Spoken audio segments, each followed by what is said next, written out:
Hello and welcome to Two Words Wolves Pod. I'm Ryan Eichten. We are expecting to do a Wolves have won 9 in a row podcast tonight, and they did it again on us. They got our hopes up just to lose probably, I don't know if it's the most frustrating game of the season. I think it might be. Certainly not the worst. I think there's probably others that would take that cake, but might be the most costly. With me tonight, as always at the beginning of the week, Leo Sun. Leo, how you doing?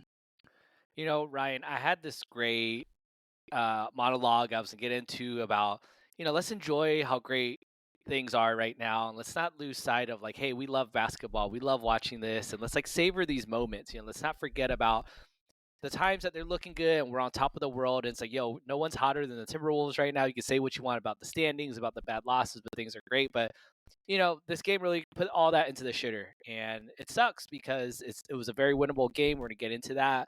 But yeah, I don't know if there's a better way to feel better about the game than to be able to pot it out live right after and get out our feelings about that. So I am ready to go capital I in on the Wolves for this one.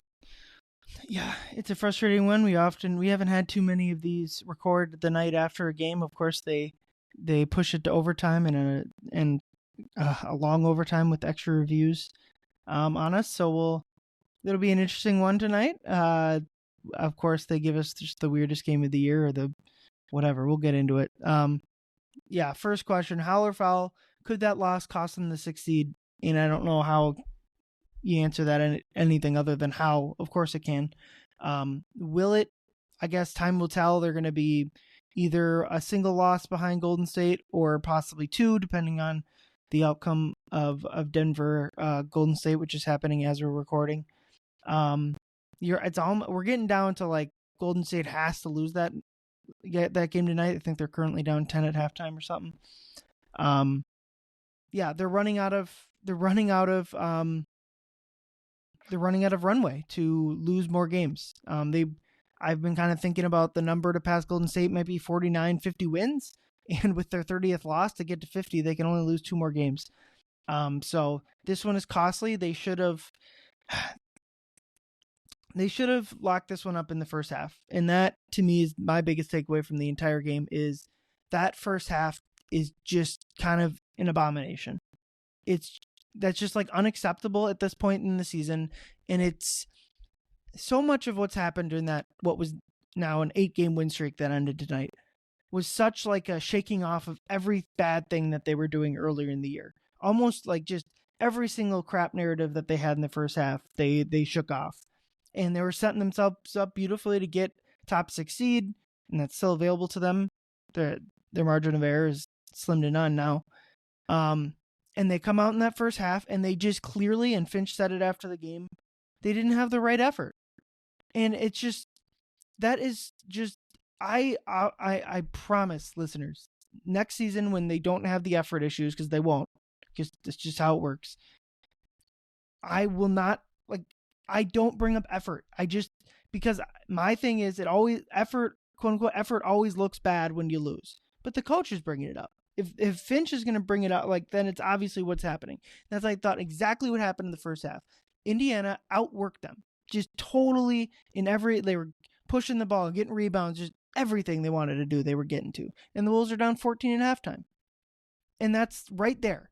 We'll talk about overtime and all the crap that happened down the stretch of the game in overtime. But right there, you open the door, whatever their implied win percentage of this game was, probably like 80, 90% before the game, once all the Indiana starters are out. That immediately goes to like 50% or lower the minute you do that.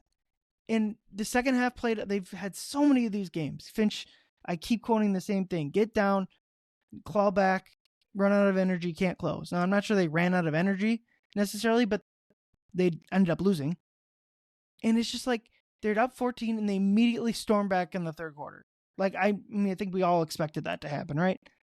And my frustration is they got, what was their biggest lead? 8 points? That's the thing right there, and why they've been so bad in clutch games. Because when they're down 14 in the first half, instead of when they make the run, they got it to tied or they got it to up 2. Well, they should have been up 10. They should have been up 15. And so if they're just down 4 instead of 14 at halftime, then they blow this game out of the water. and you're looking at 9 in a row with 2 bottom feeders up next at home on the schedule. And it's just like, it's so frustrating because it's the exact type of loss that they've been having all year and have not been having the past month or two. Yeah, all those telltale signs, Ryan, uh, that really plagued us in the beginning, we saw. I mean, I put this out on Blue Sky, second quarter when the Wolves were down. I think it was 12, about to be 14, I think it was. And I said, the Wolves will battle back and get within one possession again. And the question will be whether or not they'll use, quote, we expended too much energy clawing back, end quote, as an excuse for losing. And that's almost exactly what played out as we got into the fourth quarter and the end of overtime and everything like that. There was some questionable decisions that were made because they were spent. They blew their load, to just trying to claw back in that fourth quarter there, and even when they took a lead. And when you talk about those things that we saw early in the season about giving up the big lead, I mean, in my notes for that game, you saw, I mean, Jaden immediately got himself mentally taken out of the game in that first half by committing early fouls and getting frustrated, and like he was being super handsy on some of these fouls too. Like these are fouls, man. Like don't do that. I think it was just a game, the previous game yesterday where Jim Peterson was really complimenting Jaden for keeping his head in there. That okay, look, you didn't get a call. Don't get frustrated. Don't just immediately do a reaction foul. And he did that a ton, and that took him out of the game. That's what happened early in the season. You saw Julius Randle super clunky. He was missing free throws. Urgency was not there on defense. He was really struggling against fringe NBA rotation guys. I mean, he was getting outworked by your Jarris Walkers, by Thomas Bryant, and that's that really clunky Julius fit that we saw early. We saw that in the first half. Even with Rudy out there. I mean, the first quarter he played I think 8 minutes and he registered I think 2 rebounds. He's just out there doing cardio. Like he didn't really know what his role was doing. Didn't know who he should be defending or how he was to be stepping up. I mean, the way that the Wolves played in that first half, I mean, their interior defense would make the Iowa Wolves, who are last in the G League, look great. They was letting anyone get to the paint, score, and they were just committing a ton of bad fouls. And so yeah, exactly like you said, it was super frustrating. So, I mean, for me, does this take the Wolves out of the running for a top 6 seed? I mean, literally mathematically, no. It's a foul; they're not out of it. We'll get into the standings a little bit later in the schedule. I have a couple of notes I want to get into on that. But yeah, it's absolutely like a inexcusable loss, and it's one of those that like, okay, well, if you lose this game, you better sweep Denver and Memphis later on when you're playing those games late in the season here, in the coming weeks. So again, they're at room for error that they kind of built up with this 8-game win streak. It just kind of went out the window with that. And again, it doesn't mean the season's lost and this is one game doesn't define everything, but it does absolutely just poo-poo the whole thing. And it's just like, damn, dude, like we had room. Yeah, maybe we could lose to Denver. We could lose to Memphis and still finish maybe even top 5, but it makes it really hard now. Yeah. And to me, the biggest culprit is Anthony Edwards. And again, this is something that like I was harping on earlier in the year is that they needed so much more from him early on in the season. And he just couldn't give it to him. And tonight, I know his numbers look good. I know he led them in scoring, obviously 38 points, only 1 of 11 from 3. A lot of good looks. I'm not as worried about that because he also took as many 2-pointers as he did 3-pointers. But the first half energy level was just not there. It just wasn't there. And he wasn't the only one. We can probably the entire roster. But this has been something, again, all season. Ant is the leader of this team. People are going to respond based on him. I asked Chris Finch yesterday after the Utah loss when the energy was, or the Utah win, when the energy was good. And I asked, like, does the energy level, when the energy level is good from that, does that come from your top guys? And he said, yeah, of course. And he immediately mentioned Ant, Julius, and Dante. And that's, to me, the biggest thing is Ant is now the leader of this team. He wasn't the number 1 leader on this team last year with Cat, and now he is. And I thought his energy level specifically was not nearly good enough. Shot selection was poor early on in the game. Obviously, maybe some of those fall on a different night, and then just defensively was just not nearly good enough. And that's been a season-long thing. And to a certain extent, your best player is always going to have to, with his offensive load, is always going to have to take plays off here and there. But it's just far too inconsistent from him on that end. And it's frustrating because, again, if they just go out and blitz Indiana early, they wipe the floor with him. I think you could tell that. Indiana got energy from being in that game. And we'll eventually move on to the second half and overtime where the Wolves were playing fine, I thought, and a lot of crap. that they can't control happen to them. But ultimately, you open the door for that when you don't take care of business in the first half. And I'm tired. It's maybe like the I always think about baseball, like the worst type of team to root for is like a team that gets a lead, but their bullpen is bad, so they're always blowing games at the end. And to me, like a basketball team this is a similar frustrating thing where they're getting leads and they're blowing them late, but they're also, the reason that's happening is because they're falling down early in games. Right. And that's always like the clutch stuff needs to get better. Ant's shot selection at the end of regulation was bad. But also like, and they've done this now lately of you don't need to get to clutch time when you're facing Indiana with that's got no one playing.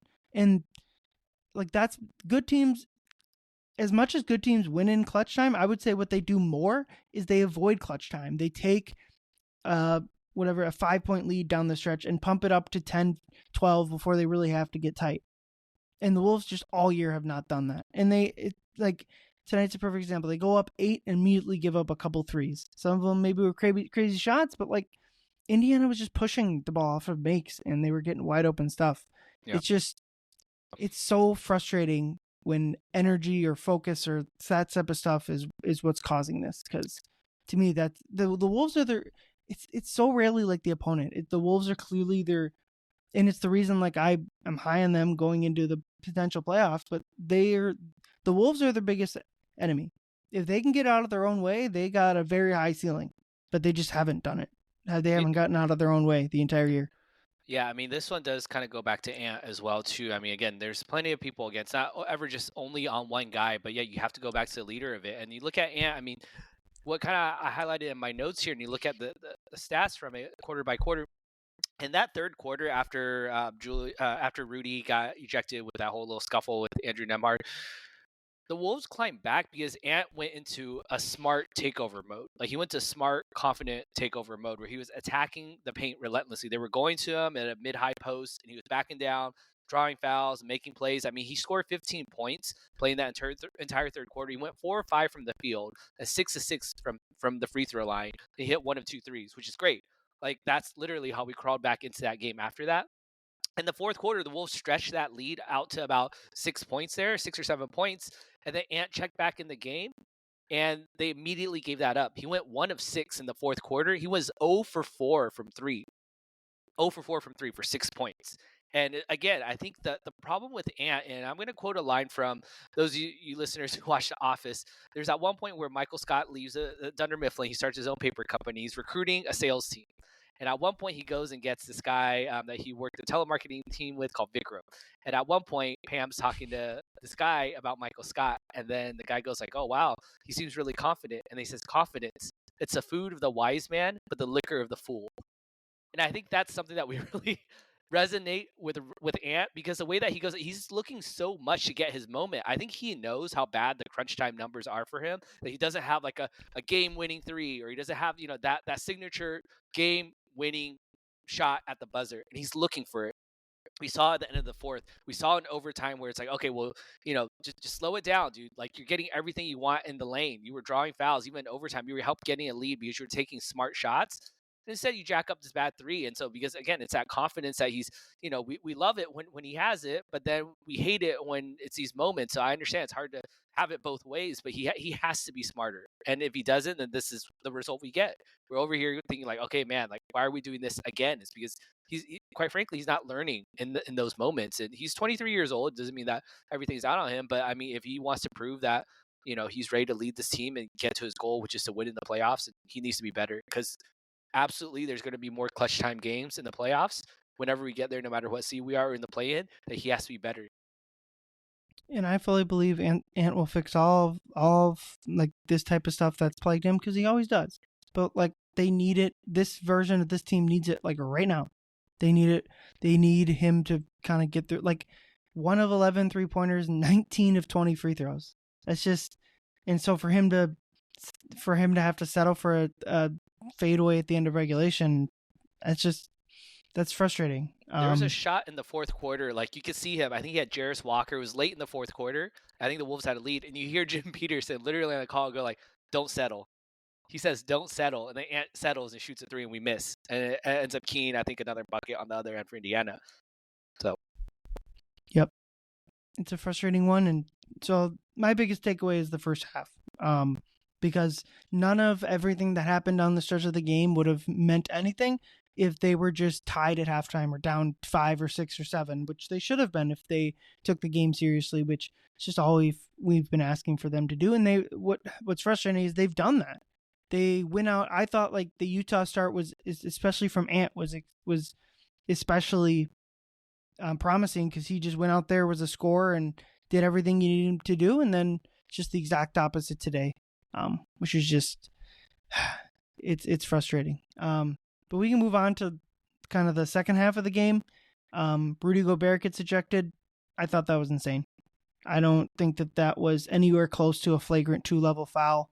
I mean, just like half the crap Draymond doesn't get ejected.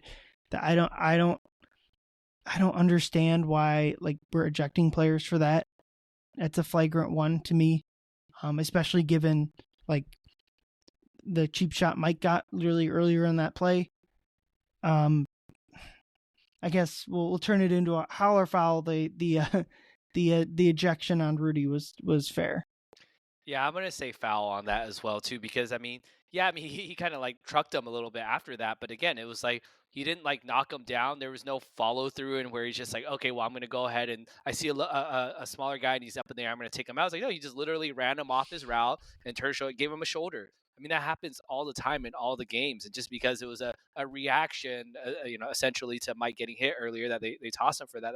That's kind of whack. I mean, the end result of it, I mean, you could say that it was a failure because the Wolves lost the game, but I mean, it did seem to energize the Wolves a little bit where, it almost, I kind of, my wife was watching the game with me when it was on, and we were kind of laughing about it because, other than the fact that Andrew Nembhard kind of throws the ball off Rudy afterwards, it's all kind of silly, but after he was thrown out, I mean, you see Ant, he's talking to guys on the Pacers bench, he's talking to Tyrese Halliburton, I think he's talking to Jarris Walker, and they're laughing. They're like laughing, covering their mouth and laughing about it. I want to say they're laughing about Rudy getting ejected. They're certainly laughing. It definitely kind of broke a little bit of tension. Like that, the Wolves are obviously frustrated. They were losing that game, but it kind of loosened things up. It gave them a little bit break to like, oh, you're what? Let's kind of refocus ourselves. And so, it did kind of get them back into it. And you could arguably say Andrew Nembhard was more important to the Pacers tonight than Rudy Gobert was up until that point. But yeah, I mean, it's one of those things where it was a soft call, and you hate to see that happen because Rudy doesn't necessarily have that same, uh, you know, reputation as say a Draymond, where it's like everything Draymond is doing was with the intention to cause some harm there. Yeah, I just gotta. I'm gonna rewatch the play quick because like, I just that's insane that's an ejection. I'm sorry. I don't understand that. Like obviously, like he throws an elbow. That's in like, yeah. I mean, it's bad that the elbow lands on the face, but I just don't. And he's doing it on purpose. I get it. I just don't think that's an ejection. I don't. That's a flagrant one to me. I don't know. Maybe I'm sure they can find the rule book that says that, but there's no way that if you really like had an honest conversation and like, do we want players ejected for this? The answer is no. So yeah, it was a soft call, for sure. I mean, I think when we're talking about the officiating in that game, I mean, it's hard to say that the Wolves got the short end of the stick. I mean, we got 36 free throws in our favor versus 23 for the Pacers, and I know free throws attempted aren't the only thing because Ant was earning a lot of foul calls in there. But I will say the one that I had a little bit more beef was later on. It was the one that Benedict Mathurin got fouled out on in overtime, I think it was, or was it fourth? It was overtime. I think early in overtime where Ant goes up for a dunk out of a timeout and he gets fouled on top of the head, and they go review it because the Pacers challenge it because Mathurin fouls out, and you can see clearly in the replay Mathurin is loading up to try and block the shot, but he misses and he smacks Ant in the back of the head, and which they called the foul on. And upon review, I mean, how many times have you seen this go against a Wolves' favor where they're reviewing the clock and they actually end up assessing a flagrant foul or a technical foul for something else that happened? I know that happened to Cat at least once. And so in that same thing, we're like, why is Ant not getting 2 free throws in the ball back for that, or at least 1 free throw in the ball back for getting hit in the back of the head in the air? at the end of the game. So I mean that one frustrated me a lot for sure. Yeah, and there's the potential goaltend at the end of the third quarter. That was probably a bad call, and like you said, the Wolves got 36 free throws, so I'm certainly not blaming. I'm certainly not blaming the game on the officials.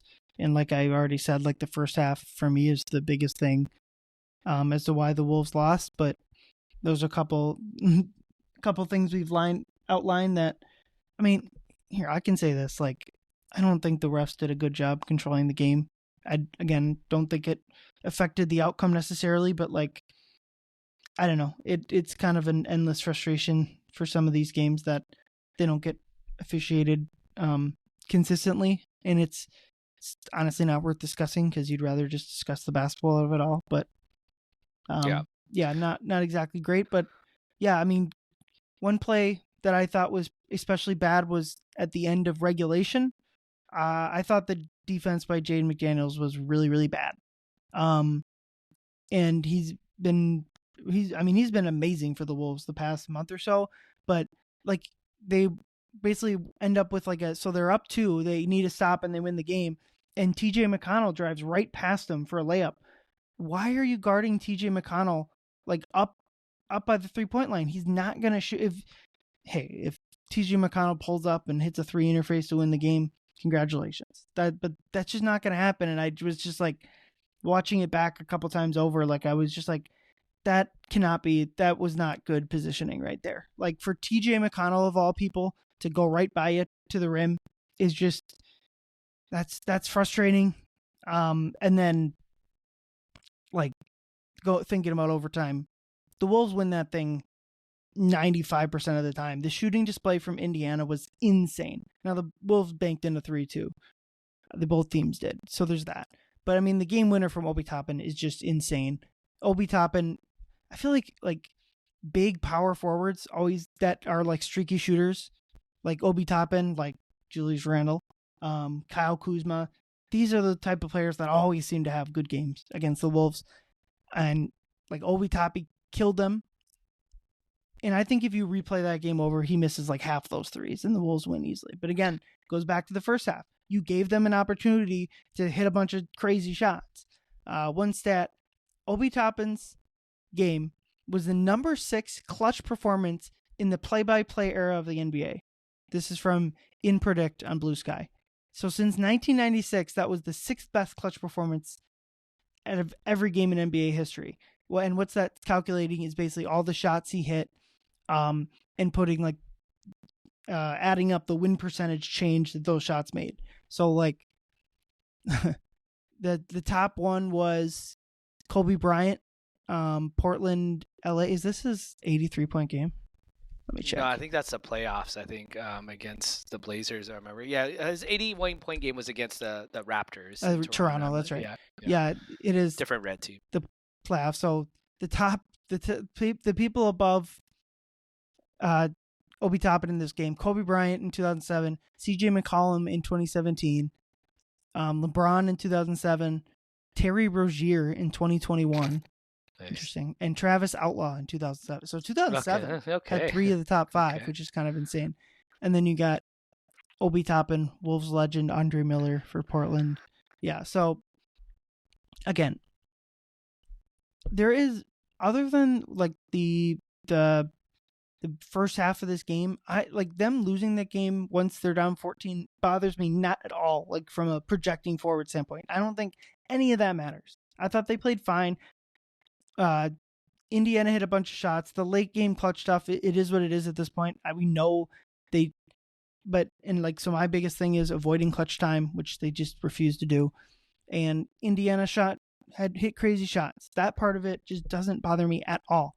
But I'm just going to keep going back to the first half. I just thought, what frustrates me is I got the sense that they had, and this is probably my own naivete, that they had kind of pinpointed that as like, okay, we're going to come out against lesser teams strong and not stick around. And they went right back. And that's what's frustrating to me.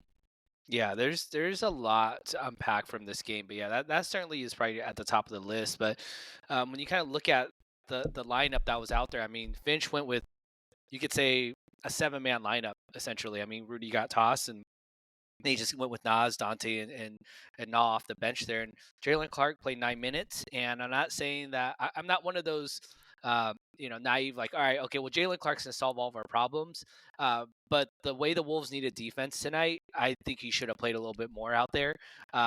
Would his lack of offense have hurt us a little bit? Maybe. But at the same time, it's not like Ant was passing the ball a ton, nor was Julius passing the ball well a ton tonight either. He had 4 assists, 4 turnovers, and like I said earlier, Julius was getting worked by Thomas Bryant, and couldn't get a shot off against Jarris Walker or Obi Toppin. And so, yeah, I mean, it's a little bit frustrating. Again, there's blame to go around all the way. I really like what I saw from Jalen Clark. Yeah, another one of those Grand Theft Alvarado type steals, stealing an inbound pass, and he biffed the layup that he eventually kind of put back in anyways. But then that seemed to really energize the team as well too. I think we need a little bit more of that sense of urgency, because the Pacers did score a ton of their points, even in overtime, in transition opportunities, even off made baskets that they were going. I think Thomas Bryant hit his only 3. He was 0 for 6 going into overtime. He hit his only 3 because he was wide open in the corner off, I think, a Wolves miss late in the game that set up, Obi Toppin's banked in 3. And then, of course, his wild corner fading out of bounds 3-point shot that,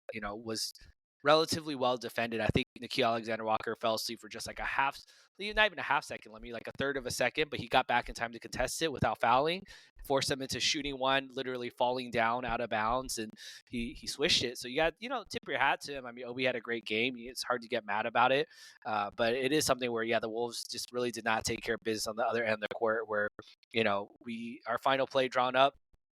I don't know if Julius Randle abandoned it. I know Jim Peterson talked about it, but it was Dante to Julius, top of the arc, high post, and then Julius had the option to hand off to Dante. If they played him tight, Julius spun. He went, and he got into a range that Julius Randle could make that shot. But again, he just short-armed it, and it came up short. And it was he ended up 5 of 11. He just was never really in a great rhythm all night. I mean, he was 6 of 10 from the free throw line.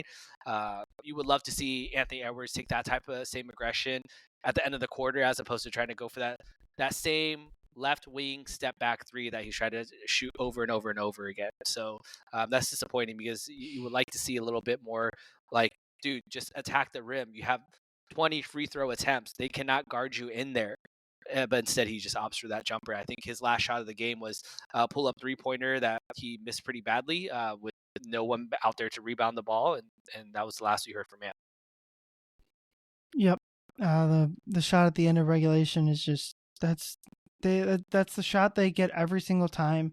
Part of that's on Finch, like they just got to drop. I thought it was not a good Ant, like Indiana bringing 2 on the ball. I didn't think that it was a good Ant game for that. Like he didn't do well enough passing out of that. I don't know. It's just like the first half is just so infuriating. Just because they didn't, like Finch said in his presser tonight, they didn't come out with the right effort, and it's just like they don't have any room. They don't have any room left. They've spent it all on it. Like what's maybe most frustrating is they played Golden State when they were at their lowest. Like Golden State was 3-20 or something. 11th or something like that in the standings. Yeah, 2 of the wins were from the Wolves, and if the Wolves just win one of those games, they are cruising, because the tiebreaker flips and it's a 2-game swing. So it's basically a 3 of the 3. Flipping any of the 3 Warrior losses is a 3-game swing right now. And so when you do that, when you lose to Golden State, there is one, Jack Borman and I were looking through some of these early season losses. Like the Wolves just let's see if I can find it. They lost to just a terrible Golden State team. It was Golden State was both losing, and they just had a terrible lineup out there. December 21st, if people I was at that game. I believe it was. Yeah, so here's Golden State starters. Trace Jackson-Davis, Kyle Anderson, not on the team anymore. Andrew Wiggins, not on the team anymore. Steph Curry and Dennis Schroeder, not on the team anymore. That's who they lost to. And if the Wolves don't don't get out of the play-in tournament, this game will be the reason why. Maybe this Indiana game too, but really this Golden State, this game is what's costing them 3 games in the standings to Golden State right now. So that's kind of what I mean. You gave up, and they had a rough schedule early on in the year, and so like that's part of the reason why they like the Wolves haven't played a good team. They've played a good team once in the past month, and they still have the easy schedule. So like their easy games are backloaded. They play New Orleans, who's near the bottom of the conference, the next 2 games. Those should be 2 wins to rebound off of this. But like your margin of error is gone. You spent it tonight. Right. You spent it early in the year. Now you got to go maybe 10-2, 9-3 to get out of the play-in tournament. Yeah, Ryan, I'm gonna. Well, first of all, I'll say this. I don't know if I could talk about this Pacers game anymore without popping a vein in my head over here. So, I'm ready to move off that game, but I do want to hop around a little bit here. I know in our docket here, we're going to talk about the standings. But since we're kind of on the topic of it, I do want to hop over there real quick, if that's okay with you. So, currently, right now, as of today, I mean, the Warriors are still playing the Nikola Jokic and Jamal Murray-less Nuggets right now. The Nuggets are still up. They're up 12 at the end of the third quarter right now. The Warriors haven't played like a playoff team with their entire roster in like just a month. It's so annoying. Right. So you have the Nuggets who, again, if they could pull this one out, it would be huge. But again, knowing that I said that, let's just assume the Warriors probably come back and win. But the Kings are currently up 17 points on the Grizzlies in the fourth quarter. And the Grizzlies are also in that kind of 3-way tie for that second, third, and fourth place seeds. You have the Lakers who are blowing out the Spurs right now.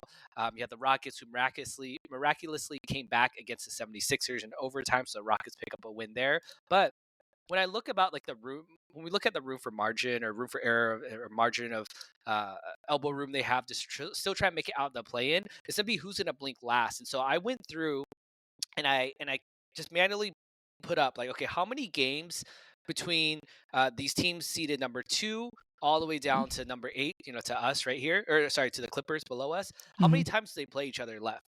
The Wolves don't play anyone. Oh no, they play Denver. So the Wolves, so the Wolves have 2 games. They play the at Nuggets and at Memphis, right? So those will be big games.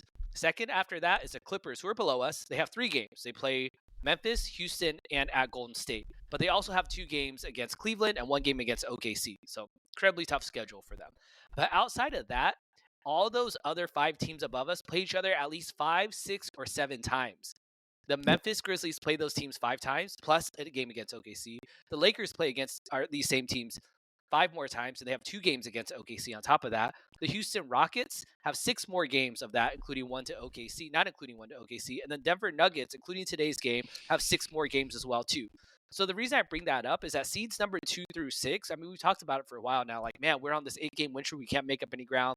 Wow, these Warriors are winning so many games, blah, blah, blah. Lakers are hot. Well, they lost a few recently, but they were hot earlier. They can't keep winning out. They're going to have to cannibalize each other at some point. So those losses will have to come. So they can't win out. And so I say that because the Wolves still do.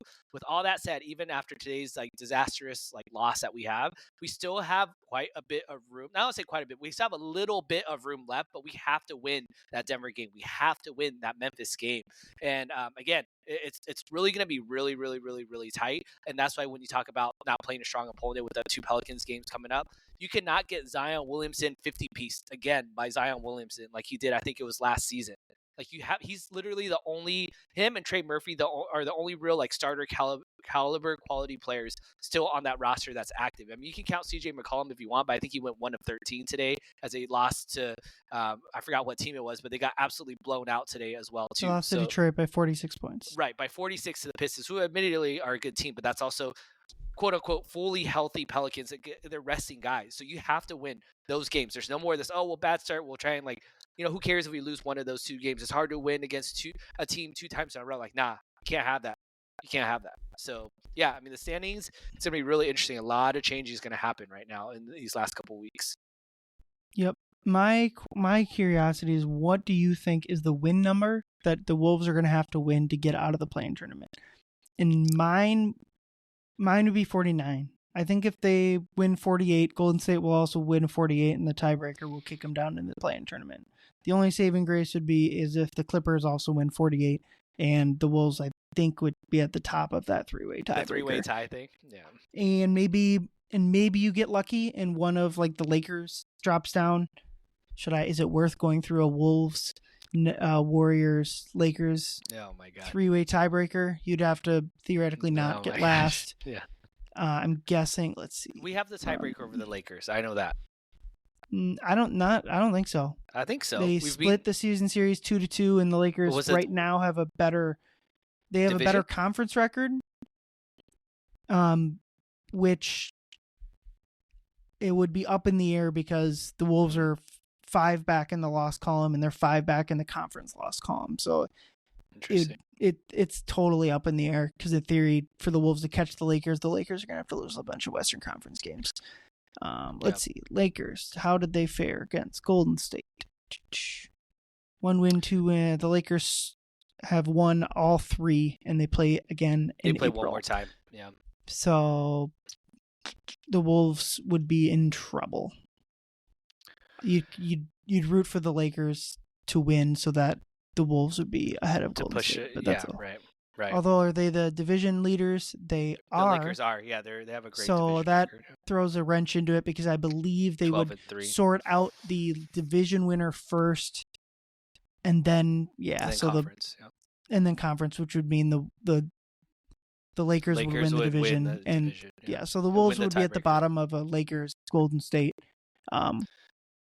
tiebreaker. So I think 49 is a good number. I think like 50 obviously is like the one where it's like, all right, well with 50, like, you would feel, I would say, a little bit more confidence in saying that we're out of the play-in. 49 is kind of like 48, 49. I think is like right there where it's like that is like the least you need. So the Wolves need to eke out at least 8 or 9 more wins out of these final, what they have, 12 more games. So, so those that makes those games that we have coming up against Denver and against Memphis later on in a couple weeks going to be that might be it. Those might be the deciding games there. Yep, and you're going to get some freebies. Kind of starts with these 2 New Orleans games. They flatly have to be. If they lose one of these New Orleans games, I think you can kind of pack. Prepare for the Clippers. Start scouting out the Clippers. Decide at that point, you'd be deciding if you're going to be packing your bags to fly to LA for a recreation of that first play-in game where Patrick Beverley jumps on the table there. Well, no, that was in Minnesota, but that was in Minnesota. I think they have plenty of. They have plenty of. I'm not worried about the Clippers passing them because they have that tiebreaker. Ryan, if we're losing to the Pelicans, I'm worried about everything at that point. Okay. No, I personally am not. We have a 1 game lead on the Clippers right now. So 1 game lead on the Clippers. Yeah, plus the tiebreaker. And the Clippers' tough schedule, all that. But you probably got to grab. I mean, if they're going to get 50 wins, they get 2 losses the rest of the year, and they go to Denver, they go to Milwaukee, and they go to Memphis. So if you're losing the at Indiana game on Monday, a week from today, like I said, your margin of error is you can't lose to Detroit at home on a week from Sunday. That'll be a tough game as well too. Yeah, Detroit is playing well. You can't lose. They play Brooklyn twice in Philly. Those are not going to be games you worry about. Incredibly. I tweeted out like it's an incredibly costly loss tonight. Just incredibly costly. Your double-digit favorites. No, we're gonna put a moratorium on this Pacers game until the end of the regular season because this pisses me off enough where like I have nothing of worth to contribute to this game other than how annoying of a loss it was with their attitude that they played with and the final crunch time or lack thereof execution in terms of finishing off. Yeah, I mean, if they miss the top 6 seed because Obi Toppin flamed them and Kyle Kuzma flamed them twice, like that's just. There will be a lot of bad reflection there for sure. So, all right, let's move on to Apex Alpha, leader of the pack this week. We kind of scheduled this out before the game a little bit, so it kind of throws into, like I would looking at our spreadsheet here. I would suggest you change your Apex to be honest, but I'm gonna go with Jalen Clark mostly based off the Utah game, and I agreed with your point that he probably should have gotten a few more minutes in this Indiana game. It's just been incredibly fun to watch him play. We asked him in the locker room last night against Utah, just like, did he expect this at all? And he's just like, nope, didn't expect it at all. But you just like, it's so good to see him like just take advantage of the role. Something Dane's been pointing out a bunch is like they have a ton of good perimeter defenders already. So for him to break into a rotation, given that, is really impressive. In the offensive game, like Finch said, he trusts Jalen implicitly offensively. And I think like that is not something any of us would have expected. I would assume like I think we all knew he's a defensive stud. Was the defensive player of the year his last year in college or his last healthy year. And so like that part of his game I think is obvious, but like how well he's played offensively, there's been some miss bunnies here and there, but he's been hitting his open threes and makes really good decisions with the ball too. So it's been really fun to see him blossom, and it makes you think about they got him down for an extension the rest of this year and next year. So yeah, he's been my favorite player to watch this week, honestly. Yeah, it's hard not to think about all the like most fun segments that we've seen the last couple wins, and Jalen Clark isn't involved in some way in those segments. I mean, he's energizing not just the fans but his team, his teammates with the way that he's been playing. So that motor is just something that really, like you saw it when we had like a Josh Okogie and he would make like a highlight defensive play, just really got everyone going. So yeah, shout out Jalen Clark. Love that pick. Yeah, can I get in here quick? Yeah, go ahead. We were talking about the Pelicans. Trey Murphy has suffered a season-ending torn labrum, according to Shams. So that's Go ahead and pencil in a close fourth quarter victory against the Pelicans here. Oh my gosh, because so that's what happened today. So. That sucks for Trey Murphy. I don't know. Well, hopefully that doesn't affect him at the start of next season. But I will also point out here, I complained about the Warriors not playing teams that are not at full strength. Probably should point out that that's what the Wolves got tonight, and it's not like their schedule has been a murderer's row either.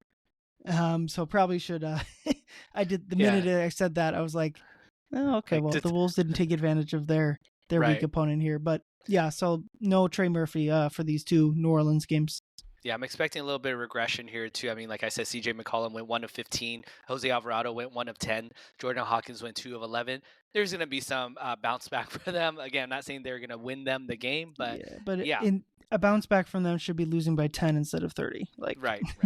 No, I'm with you on that. So, but yeah, okay. Well, I mean, my Apex Alpha, like you said, we did kind of segment this out to some of the most recent games. And so if we're talking about who is the Alpha of the week for me, I'm talking about last week. It's got to be Sil.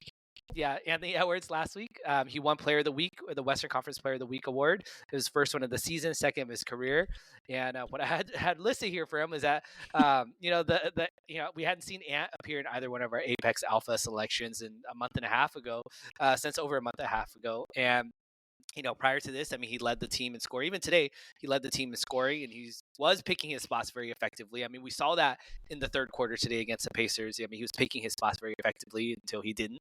But I will say this, and this is so true, he's picked up a grand total of 0 technical fouls since his suspension. So that's 9 games in a row he hasn't had a single tech. I think it's a suspension for every second tech that he gets now. So he's giving himself a little bit of a window to try and finish out these last 12 games here. But yeah, he did have a really great week last week. So all that said, today aside, I mean, he was someone that was playing in a really crazy way, and you add another 40-point game to him today. But yeah, you do have to fault him for today's loss a bit as well too. Yeah, it's kind of a joke. You should change it. I get it. He certainly before tonight had been playing awesome. Won Western Conference Player of the Week, so really impressive there. And that's why a performance like tonight is so frustrating, because they could have kept building on that, and they didn't. All right, Prey of the Week. Who did the Wolves make their prey? I'm gonna go narratives. They made the narratives their prey. Pretty much, again, before tonight, every single thing that was going wrong in the early parts of the season, they had completely flipped. I thought Finch had been doing a fantastic job the past week or so during this win streak, and was not doing that early in the year, and probably some of those frustrations creeped into tonight's game as well. Mike Conley, who's had an up and down season, to put it nicely, has been playing great of late. Julius Randle, who, fair or not, was discussed as someone that they should just dump at the deadline, and obviously a lot of fans pointing the finger at him for the less than stellar season this year after the Cat trade, and he was on a fantastic best full stretch of his career. And Anthony Edwards, again in the Utah game, we've already talked about it, but was fantastic. And I guess the one last narrative that they wanted to dispel was that they had fixed everything I just talked about right there. Because I thought Mike was pretty good, but like I thought a lot of the Julius Randle crappy post-ups were back with no one moving and bad turnovers. Certainly the energy stuff was back. Some of the finish decisions weren't great. So even the narrative of the narratives, we're kind of going in on ourselves here that they even didn't let that stand. Yeah, I mean, with narratives, I know I thought it was more seasons ago than just last, but I think it was last season that Dane really coined that weirdest team ever type of thing with the way the I Wolves are. think that was a few. I think he's Yeah, been doing that he's since been doing it, like yeah, for a while. But I feel like this year, though, for me, I feel like this has been almost the weirdest team ever. I mean, how many storylines within storylines have we had this season of things going one plus way? the ownership Yeah, stuff. the ownership. I mean, this has been like the weirdest season ever, and the fact that the Wolves are still kind of hanging around is kind of a surprise. I mean, you could pick at any one point in the season, whether it's October, November, December, January, February, now March. Like we've had just these huge highs and these huge lows, and it's just kind of tapered off. I want to say we got used to it, but I have to say I got suckered in again. I thought the Wolves were done losing these shitty teams, shitty games, and shitty ways, and they did it again today, and they suckered me in. Where I was like, "Oh, how'd they lose this game?" Where it's like, "Oh, you know what? Weren't we just doing that a couple months ago? Like in December for sure, and a little bit in January, and definitely in November." So yeah, the narratives being the prey, because yeah, I absolutely got suckered for that one. I'll say for me, my prey of the week is Mr. Walker Kessler, the whole gem of the Rudy Gobert trade.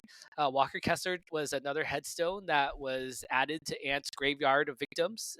Ant threw down a huge dunk flying through the air. It was very reminiscent of his rookie season. I think they were playing in Golden State, I want to say it was, and there was when there was no fans in attendance. Ant went up for this dunk, and James Wiseman, if you remember who that was still playing basketball at the time, and it was a number 1 versus number 2 pick battle, and James Wiseman was kind of caught in no man's land. Ant went up for a huge one-handed tomahawk dunk that was capped off by Ed Davis, or prefaced by Ed Davis saying, "Cook his ass," and then Ant goes up and just throws down this huge dunk over him. Kind of what he did Walker Kessler today. So credit to Mr. America for having a bounce back junior season right now. But I mean, he's about to be 24 years old. He's continued to sit through yet another unsuccessful tank for Utah for his third season now. I call him Mr. America because his girlfriend from Auburn was, I think, crowned Miss America recently. I will say this also, too, just on the subject of Walker Kessler and the Utah Jazz. I got to say this. I got to get this one in. The site manager of the Jazz SB Nation partner, SLC Dunk, the site manager's name is James Hansen, and I follow him on social media. And he's been celebrating very openly and publicly every time the Wolves lost, saying like, "Oh, the Jazz are going to get Cooper Flag with the Timberwolves lottery pick. That's going to happen." And he's been awfully quiet on social media these past 2 weeks. And so the quote unquote worst trade of all time for the Jazz so far has yielded Walker Kessler, Keontae George, and a pick that's likely going to be in the 20s this year so far. So I know there's a couple more picks still to go, but right now it's not looking so good for Trader Danny there in Utah. Yeah, sorry to break it to the Utah people. The Wolves are making the playoffs. And if they lose in the 2 straight play-in tournaments and you want to clip that back at me, I guess fine.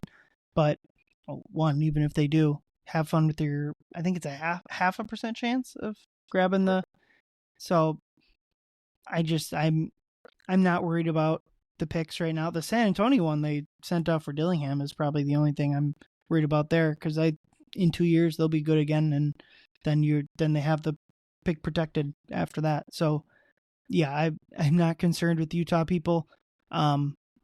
You have the worst team in the league for the reason. I get that you got all your assets, you got all your fun stuff. It's gonna be a long time in Utah before Earth's gonna blow up again, or not again. It's gonna go bye before we even get Utah having a good team. So yeah, not exactly fond of celebrating that, because the Wolves aren't even bad enough. Like, the Wolves traded for a random Detroit pick in the cat trade, and that'll be higher than their own pick. So, whatever. Yeah. All right, let's wrap it up with 2 words. Because, like you said, I don't have any more energy to discuss this Indiana game or whatever. My 2 word streak ends.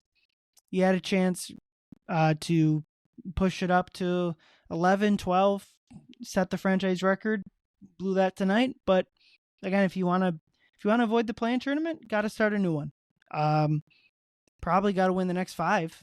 Maybe not have to, but you got to win the next 4 out of the next 5 if you want to get out of the play-in tournament. I think maybe your point about everyone playing each other, all those games kind of come in April, I think, for a lot of these teams.